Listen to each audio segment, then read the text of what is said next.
Silverstone is used to playing host to big events, the F1 cars, the superbikes and the GT cars. But this weekend will be a first for the circuit. Two big events are taking place at the same time. The World Aerobatic Championships and the British Touring Car Championships. Among the drivers, ex-Formula One star Johnny Herbert. Jonathan Park is there now. Hi, Jonathan. Hi, Stuart. Yes, well, it might not have the wow factor of Formula One, but the British Touring Car Championships is still a big draw wherever it goes, really.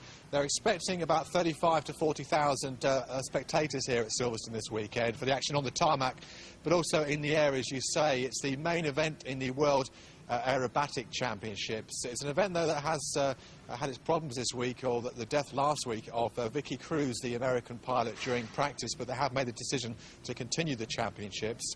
We're going to tell you more about that and the British touring cars in a second, but just a quick look at the football action this weekend, because it's early days, but already a slight amount of pressure on some of our football managers, including Roy Keane at Ipswich Town. They haven't won a match in the championship this season, and they're playing Preston this weekend, which means that a win for Keane is vitally important.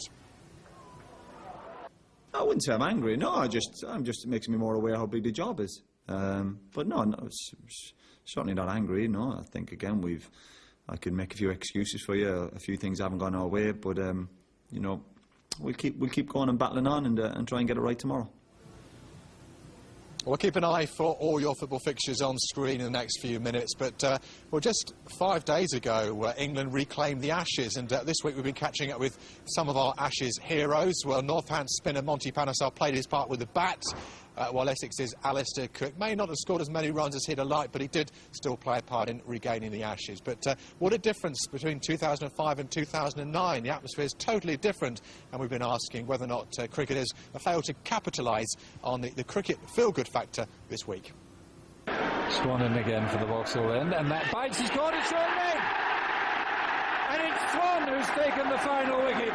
Euphoria at the Oval 5 days ago. Today at the county ground in Essex, it was as if it never happened. Back to reality, back to the county championship. Alastair Cook, the man who took the last catch of the series to sink the Aussies, was today in the slips for his club. Essex coach Graham Gooch says it's vital for cricket to cash in on the Ashes win, to strike while the cinders are still burning and use it as a force to bring in more spectators. We need them, and encourage youngsters into the game.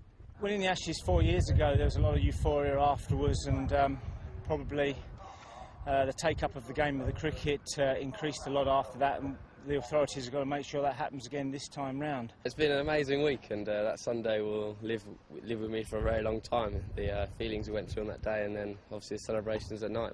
In some ways, Monty Panesar is the forgotten man of the Ashes. His brave stand at the end of the first test at Cardiff saved that test and kept the Ashes alive. Monty was out of favour for the rest of the series, and this week he's been back to the day job, as it were, for Northants. It was nice to be involved, and also, you know, to see us win the Ashes, which, you know, is just unbelievable experience, you know, and something that, you know, is going to stay, you know, with me for the rest of my life. The Ashes were replayed today, kind of, at East Bergholt. An Australian 11 led by ex-Essex player Stuart Law played an England 11 led by Neil Foster, which included the England women's captain Charlotte Edwards. It was a great day again at the Oval. I wish I could have been there. Unfortunately, I was playing, but you know, I think they fully deserved, and I think it was appropriately celebrated, I think. Here, at least, the Ashes are still smouldering, but with the season drawing in faster than the nights, cricket is rapidly running out of road if it wants to capitalise on the success of the national team. Sean Peel, BBC Look East.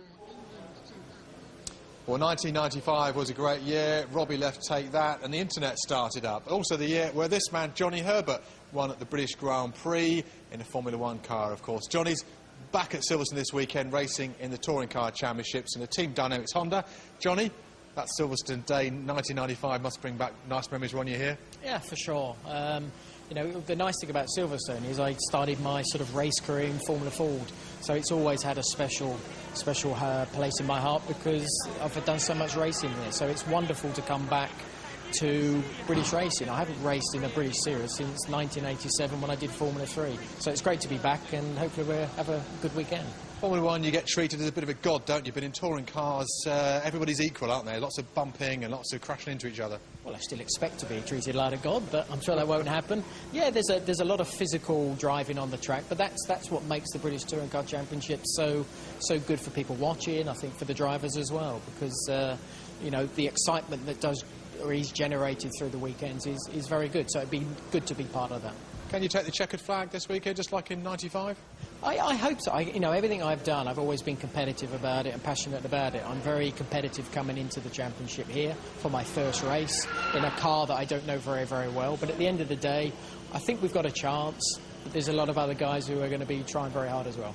Johnny, thanks very much. Good luck this weekend. Just time to tell you can catch all the football action, the Football League show, just after Match of the Day on Saturday night, and the BBC Sport website. Check that out as well. Back to you in the studio. Jonathan, thank you very much indeed. Now, yesterday we asked you to use Facebook, Twitter or text to tell us how you got on in your GCSEs, or your thoughts on the exam process. We mentioned some of your responses, but loads more have come in. Here are just a few.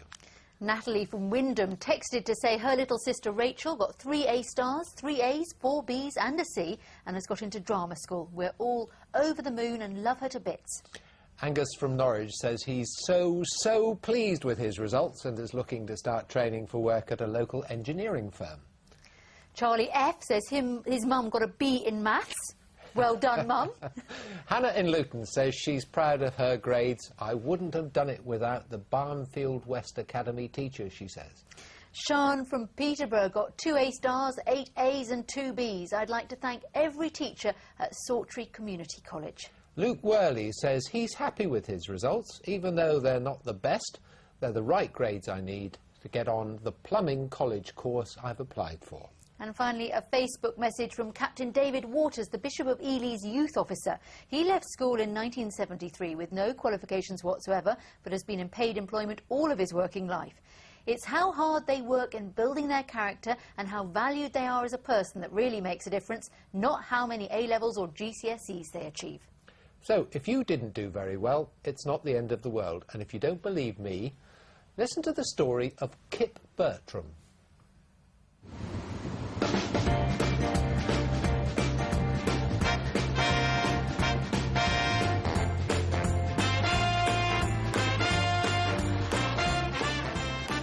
I was always hungry to earn money, because in those days you never borrowed money. You earned it and then paid for whatever you wanted. With an estimated fortune of around £80 million, Kip Bertram is one of Britain's richest men. But he left school in Norwich at 16 with no qualifications. He'd been ill, missed much of his O-level year, and can still remember the day his results arrived. It was a postcard came through the door, and it got the 5 subjects on it, and it got 0, 0, 0, 0, 0. My heart dropped. With the help of his mother, Elsie, Kip created a wholesale book business. They'd started in an old chicken shed in the back garden. I set very high standards. I wanted my staff to have fun and have laughs, which we did. We had great fun. But I wouldn't stand for sloppy work. 10 years ago, Kip Bertram sold the business, but Bertram's is now run from a building he owns. Kip has this advice for young people. Be hungry. Bang on doors. Take any job you can get at the moment. Sweep floors in a restaurant. Then knock on the boss's door and say, I want to clean tables. Then say, I want to be a waiter. Then say, I want to manage the restaurant. Then have your own restaurant. Be hungry. Put a foot in the door. Make yourself noticed. This is so important. Don't have your tail between your legs. Go for it. Kip Bertram went for it and never looked back. It wasn't all plain sailing, far from it, but the lad who left school without any qualifications clearly didn't do too badly. Mike Liggins, BBC Look East, Norfolk. Great advice. Good bloke as well, isn't he? Yeah, very nice bloke. Now, there's a divide here. We all agree on world record, but we say scone and you say scone. Scones, yes. There was a world record attempt at the Chilterns Gateway Centre today. 2 chefs from the National Trust created this monster with real cream and jam. It's 1 metre wide, took 3.5 hours to bake, and as you can see, assembling it was quite a feat. Cream and the jam on the scone, no trouble at all. Moving the top half back to the bottom half, absolute nightmare. We had someone under the table, we had 2 of us each side and someone else holding the tray. And literally it was just all hands on deck and just move it across best we can. And as you can see, it's not entirely in one piece, but it still represents a scone, I think. Oh, well,